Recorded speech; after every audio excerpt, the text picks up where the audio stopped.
Les amis, salut tous, j'espère que vous allez très bien. On se retrouve aujourd'hui pour nos vidéos après une longue absence et de très belles vacances. Avant match, Barça-Anvers, c'est parti. Donc les amis, pour directement se mettre dans le bain, le Barça disputera son premier match demain de Ligue des Champions.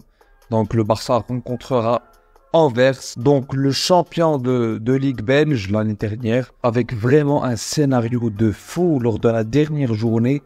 Lors des toutes dernières minutes du match, il y a Alderweireld qui a marqué le but de la victoire et donc du titre. Et qui leur a donc offert la qualification en Ligue des Champions. Donc bien sûr, ils étaient chapeau 4.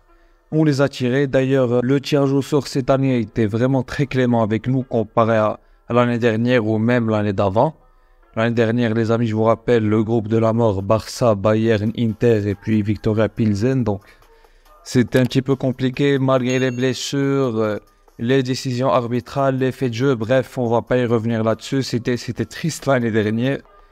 Bon, cette année, la chance a été de notre côté. Donc, on a un groupe vraiment abordable avec tout le respect que je porte pour nos adversaires. On rencontrera Porto, Anvers et puis le Shakhtar Donetsk. Donc, on a vraiment un groupe vraiment abordable cette année. Donc, objectif pour le Barça, finir premier avec le maximum de victoires. Pourquoi pas 18 points. Que ce sera un petit peu compliqué parce que ça reste la Ligue des Champions et donc faut le faire vraiment, ce n'est pas facile. Et comme vous le savez bien sûr les amis, finir premier ça nous évitera de rencontrer les gros, donc dans un tirage au sort des huitièmes, les premiers des groupes pour rencontrer les deuxièmes des autres groupes. Donc, on aura plus de chances de rencontrer un moins gros. Et bon, là aussi, un gros peut finir deuxième, donc tu peux le rencontrer avec notre chance à nous. Bref, ça c'est un autre sujet. Donc on enchaîne directement les amis avec l'avant-match. Et je commence bien sûr par le Barça. Le Barça, début de saison assez compliqué. 5 matchs, 1 match nul et 4 victoires. Les 4 premiers matchs, dont le nul et les 3 victoires, ont été vraiment assez compliqués, surtout dans le contenu. Le jeu, c'était pas trop ça. C'était vraiment des matchs assez compliqués. D'ailleurs, Xavi commençait à recevoir beaucoup de Xavi out, j'ai envie de dire, beaucoup d'inquiétudes. Bref, vous m'avez compris. Mais après le match du samedi soir contre le Real Betis, tout le monde a regagné espoir. L'espoir nous a envoyé, j'ai envie de dire, après que M. Xavi a décidé de changer les noms, et non pas le système de jeu bien sûr. Donc à la place de Gundogan, il y avait Gavi, et à la place de Gavi, donc le faulier, ou plutôt le second attaquant, il y avait Jean-Félix. Et le seul truc qui a changé, j'ai envie de vous dire les amis, c'est que Cancelo, donc un latéral droit, latéral gauche, d'ailleurs le meilleur latéral au monde, à droite ou à gauche, il n'y a pas débat pour moi. Très intelligent, bref, il a tout, rapide. Bref, les gars, il a tout. Donc le seul truc que j'ai envie de dire qui a changé, ce n'est pas le système, mais c'est Joao Cancelo, comme je vous ai dit, c'est les profils qui ont changé. Cancelo, comme vous le savez les amis, en phase de construction, quand on a le ballon, donc la possession, il se met au milieu, donc il forme un double pivot avec Oriol Romeu. Et donc ça nous aide énormément de par la qualité du joueur, avec sa vision du jeu, ses passes et tout. D'ailleurs, vous vous rappelez certainement de son dernier but, incroyable. Que dire de la sortie de balle déjà, et puis son but, laissez tomber les gars. Donc après avoir dit ça les amis, le Barça sort d'un match très encourageant. Victoire 5-0 contre le Real Betis. Et donc le Barça va rencontrer 3 jours après Anvers en Ligue des Champions à domicile à Montjuïc. Malheureusement pas au Camp Nou, on attendra une petite année. Et en ce qui concerne Anvers, les amis, ils sont actuellement 5e de leur championnat. Ça se passe pas vraiment très bien leur début de saison. Lors de leurs 5 derniers matchs, ils sont sur 2 victoires, 2 nuls et 1 défaite. Donc leur début de championnat n'est pas vraiment fou. Et j'ai envie de vous dire, on doit en profiter pour continuer à performer et pour plutôt confirmer notre grosse performance face au Real Betis. Et pour faire ça, il faut aligner un 11 cohérent en faisant tourner, bien sûr, comme ça les joueurs qui ont beaucoup enchaîné vont se reposer et en même temps en ne pas perdant beaucoup de qualité.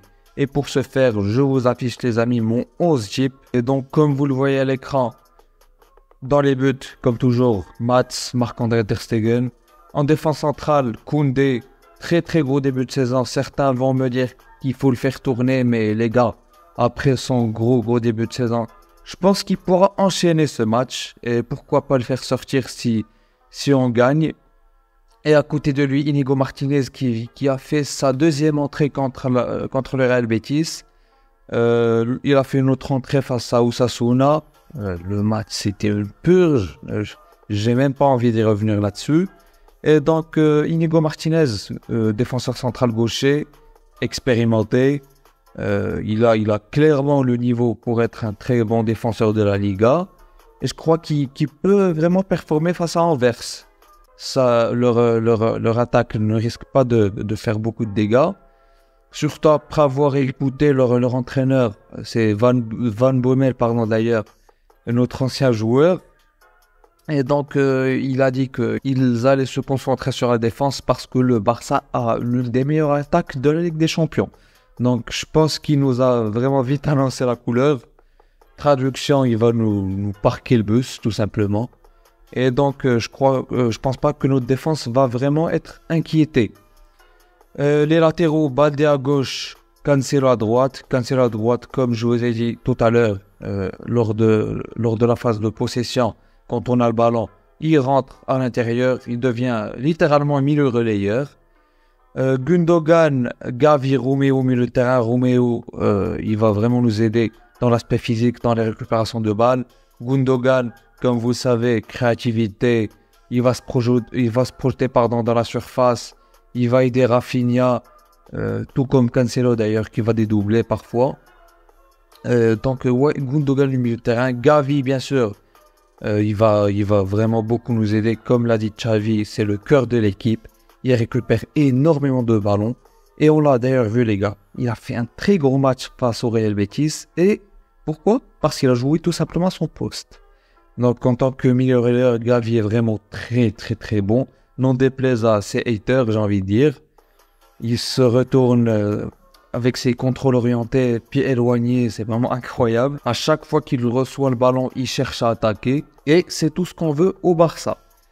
Et donc, on passe directement à l'attaque. Jean-Félix en ailier gauche, ou plutôt second attaquant, comme dans son rôle face au Real Betis. Lewandowski en numéro 9, j'espère qu'il va continuer à planter des buts.